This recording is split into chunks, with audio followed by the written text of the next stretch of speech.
సంపూర్ణమైనటువంటి ఆనందము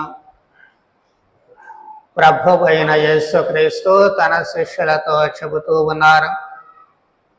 మీరు సంతోషించేటువంటి సమయము వస్తుంది, ఆ సంతోషము ఎవ్వరూ కూడా తీసివేయలేరు.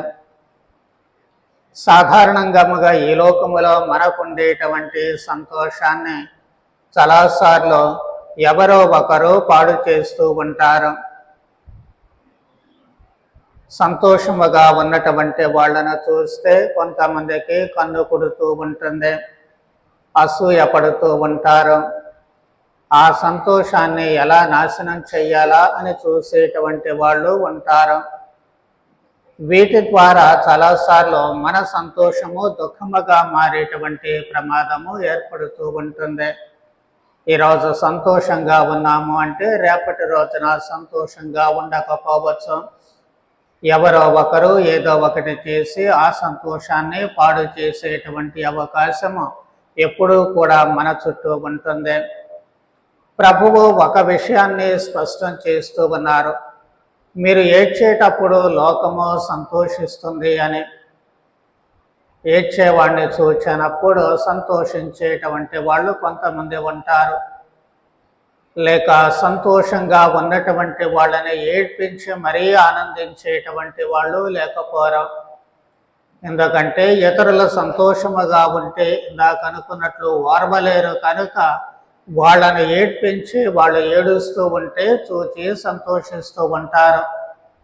అయితే ప్రభు అంటూ ఉన్నారు, ఎవరు మిమ్ము ఏడ్పించినప్పటికీ, ఏ రకంగా మీకు ఈ శోకము విలాపము కలిగినప్పటికీ కూడా ఒకరోజు వస్తుంది, మీ దుఃఖము తీసివేయబడేటువంటి రోజు వస్తూ ఉంటుంది. అప్పుడు మీ దుఃఖము సంతోషంగా మారుతూ ఉంటుంది, మీరు సంతోషిస్తూ ఉంటారు.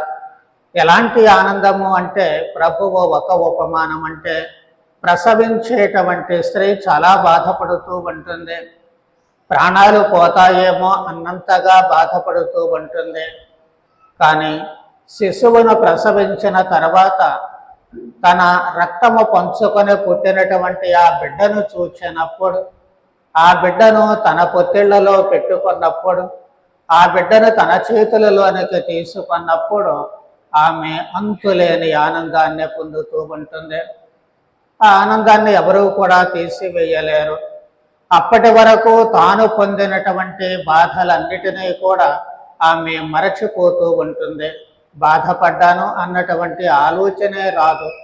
ఆ సంతోషము అలా ఉండిపోతూ ఉంటుంది తన బిడ్డను చూచినప్పుడు.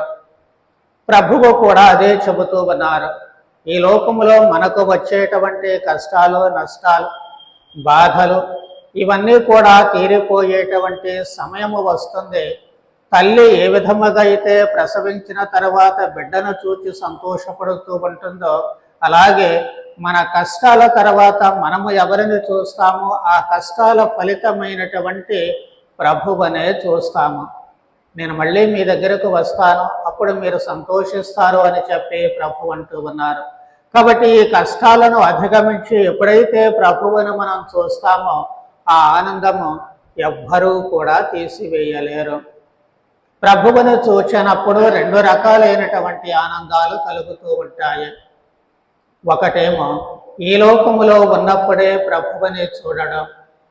ఈ లోకములో ఉన్నప్పుడు ప్రభువుని చూడడము అంటే ఒకటి దివ్య సత్ప్రసాదము ద్వారా మనము స్వీకరించినప్పుడు మనలో ఉన్నటువంటి ప్రభువుని మనం చూడగలగడం, నాలోనే ప్రభువు నివసిస్తున్నారు అని చెప్పి ఆ ప్రభువుని దర్శించగలగడం, అలాగే ఎదుట మనిషిలో కూడా ప్రభువుని దర్శించగలగడం, చూడగలగడం. ఇవన్నీ కూడా మనం అలా చూడగలిగినప్పుడు ప్రభువు చెప్పారే ప్రేమ సూత్రము, నేను మిమ్ము ప్రేమించినట్లు మీరు కూడా ప్రేమించండి అని. ఆ ప్రేమ భావము ఉన్నంత వరకు కూడా ఎలాంటి దుఃఖము కూడా మనలను అంటదు. కష్టం వచ్చినా నష్టం వచ్చినా దానిలో కూడా మనం సంతోషపడుతూనే ఉంటాము.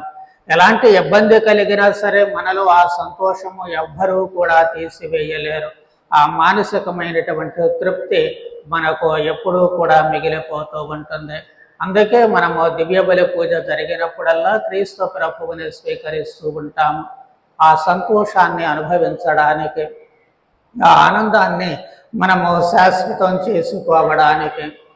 ఇక రెండవది, ప్రభువు రెండవసారి దర్శనమిచ్చినప్పుడు, రెండవ రాకడ. ఆ ప్రభువును చూచినప్పుడు మన ఆనందము పరిపూర్ణమవుతూ ఉంటుంది. ఎందుకు అంటే ఇప్పటి వరకు మనము పడినటువంటి కష్టాలకు ఫలితము ఇవ్వబోతూ ఉన్నారు. నా తండ్రి చే దీవించబడిన వారలారా రండి, సృష్టి ప్రారంభము నుంచి మీకోసము సిద్ధము చేయబడినటువంటి ఆ ఆనందములో ప్రవేశించండి అని ఆహ్వానిస్తూ ఉన్నారు. దైవ సన్నిధిలో ఉండేటువంటి ఆనందాన్ని ఎవరు తీసివేస్తారు? ప్రభువు అక్కడే ఉంటారు. ప్రభువుతో పాటు మనము సహజీవనము చేస్తూ ఉంటాము. ఆనందాన్ని ఎవరు కూడా తీసివేయలేరు. అది శాశ్వతమైనటువంటి ఆనందము. ఈ రెండు రకాలైనటువంటి ఆనందము మనకు ఇదిగో ఈ కష్ట నష్టాల ద్వారానే వస్తూ ఉంటుంది. వాటిని అధిగమించినప్పుడు, వాటిని భరించగలిగినప్పుడు, వాటిని సహించగలిగినప్పుడు మనకు ఈ శాశ్వతమైనటువంటి ఆనందము మనస్వంతమవుతూ ఉంటుంది. అందుకే ప్రభువు ఇప్పుడు విలపిస్తారు, దుఃఖిస్తారు, శోకిస్తారు, కానీ ఆ తర్వాత మీరు సంతోషపడుతూ ఉంటారు. ఆ సంతోషము ఎవ్వరూ కూడా తీసివేయలేరు అంటూ ఉన్నారు. ఎందుకు అంటే అది ప్రభువు ఇచ్చేటువంటి సంతోషము కాబట్టి మనము ఈ పునరుత్థాన రోజులలో ఉన్నటువంటి ఈ సమయంలో ప్రభువును స్వీకరించే, ప్రభువుని మనలో నింపుకుంటున్నాము. కాబట్టి మనలో ఇమిడిపోయిన, మనలో ఏకము చెందినటువంటి ఆ ప్రభువును గుర్తించి అనుదినము మన జీవితాలలో వచ్చేటువంటి కష్టాలు ఇవి శాశ్వతము కాదు. ఈ రోజు కాకపోతే రేపటికైనా సరే అవన్నీ సమసిపోతాయి. ప్రసవ వేదన పడేటువంటి స్త్రీ ఏ విధముగా బిడ్డను కని సంతోషిస్తూ ఉంటుందో అలాగే మనము కూడా వీటిని అధిగమించి వీటి ఫలమైనటువంటి యేసుక్రీస్తును చూచి ఆనందించేటువంటి రోజు వస్తుంది అన్నటువంటి ఆశతో జీవిస్తూ, ఆ ఆశ మనకు పరిపూర్ణమైనటువంటి ఆనందాన్ని ఇస్తుంది అన్నటువంటి సత్యాన్ని గ్రహించి ఆ ఆనందము కోసము ఎదురు చూద్దాము. ఆ ఆనందాన్ని ఎక్కడే మనము అనుభవించడానికి ప్రయత్నం చేద్దాం. అందుకు కావలసిన వరాలు దయచేయమని ప్రార్థన చేద్దాం. పితా, పుత్ర, పవిత్రాత్మ నామమున. దేవుడు మిమ్ము మీ కుటుంబములను దీవించుదరగాక.